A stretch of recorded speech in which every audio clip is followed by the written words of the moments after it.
Once a year, Tampa, Florida is overrun by the wild buccaneers of the pirate ship Jose Gaspar. The Gasparilla Festival, a Mardi Gras-like celebration, dates back to 1904. But during today's house call here, I should be perfectly safe from marauding pirates. I'm on my way to the home of one of Tampa's finest. Meet Eric and Deanna Mullins. Now, Eric owns a small business, and Deanna is a veteran Tampa police officer. Their son Matthew is not only an older brother to baby Michael, he's also a Lego enthusiast and a Little League baseball player with a huge cap collection. Today, he and I are going to build some wall shelves in his bedroom that should accommodate both passions. All right, Matthew, so where are we going to put all these shelves, man? Up on the wall. Up here? All the way around the room? Well, not all the way around the room, all around the painted walls. Just the painted walls. So yeah. From here over to here. You ever used tools before? Never? Well, yeah, I have. What about power saws? No. Yeah? Would you like to try a power saw? Yeah. Are you afraid? No. Okay. You stick with me. By the end of the day, I'm going to make a carpenter out of you. Okay, but you know, I might drop the power saw and it might cut me. No, I'm not going to let that happen. That's one thing. I'm not going to let that happen. Okay? You with me? Yeah. Let's go. Come on. All right, guys. Now, here's what I'm thinking about. Matthew, take a look at this.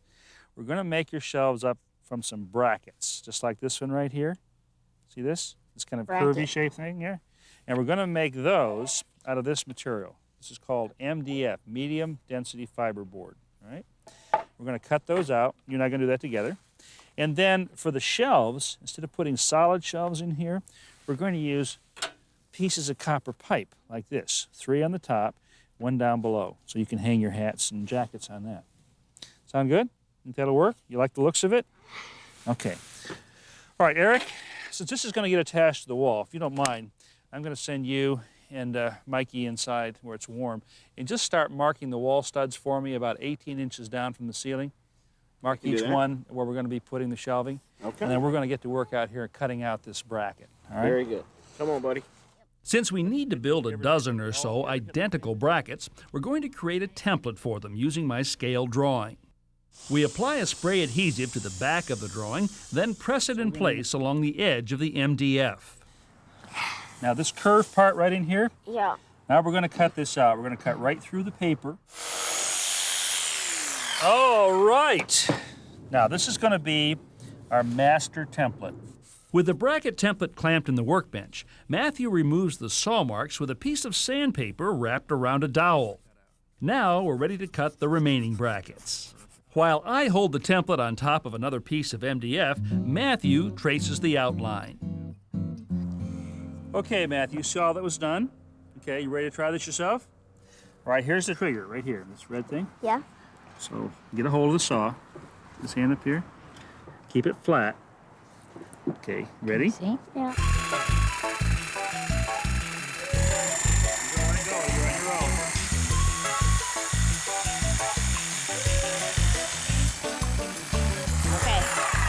Okay, Matthew, what a nice job. Huh? Tired? Yeah. Yeah, you're a little tense there, right? Yeah, you know, the more you use this tool, you know, we've only got to do about 15 more of these. Well, Deanna gives Matthew a little break on the jigsaw, while Eric uses a portable drill press to bore 4 holes through each bracket. The drill press guarantees the holes will be perpendicular to the surface of the bracket. Now this is critical since the copper pipe must run straight through. The first bracket will serve as the template for all the others, assuring all the holes will be in alignment.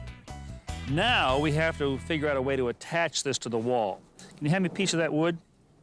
What we're going to do is take some of this material and we're going to cut it into short lengths and we're going to mount it to the back of the bracket like this, and then we'll bore through this and go into the wall. Eric and Matthew cut the backer boards with a miter saw equipped with a stop block, which allows them to cut each piece to exactly the same length without remeasuring each time. So we've been making some good progress. We got our bracket cut out, holes bored. Now we're about to attach this little plate on the back. Okay. And Matthew, going to get a drilling lesson here. You said you know how to drill, but you haven't actually done it before, right? No. This is the first time for you. Yeah. Got your glasses on, okay. I've given you some little marks right here. Yeah. I'm gonna put 3 holes through here. Here you go. Okay. Here's the trigger right here. I'm gonna go straight down now, nice and straight. Like there, okay? Whenever you're ready.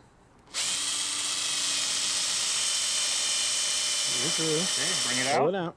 That's it. Now, that was great. This time, put this hand up on here so you can push down a little more. Okay? You got it. Oh, see, that's why you can't hold it there. Very nice. Straight back out. Next, we install a countersink bit that will create a cone-shaped hole, allowing the screw heads to be recessed below the surface and eventually concealed after the brackets are attached to the wall. I think we got a real woodworker in your son here. Oh, I hope so. Next, I clamp the bracket backside up in the workbench and apply a bead of glue that Matthew spreads evenly with a small brush. Now here's that backer board. We center the backer board on the bracket, and Matthew drives in a couple of screws to attach the two together. All right, now look at this. This is your first bracket right here, huh? Yep.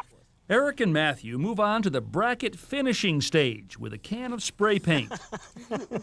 Well, you're not a painter. You're a carpenter, but not a painter, okay? No, really. Well, Matthew mastered the power tools, but spray painting will require a bit more practice.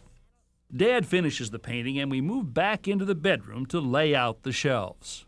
First, we use a 4-foot level to draw a straight and level line across the wall at the height of our shelves.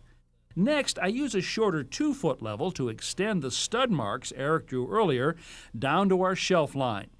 Finally, with the brackets laid out in front of each stud, we begin passing the copper pipe through the holes in each bracket. Coming to you, Matthew. Okay. You got it? Yep. Okay, now our next piece, last piece actually. Okay, good.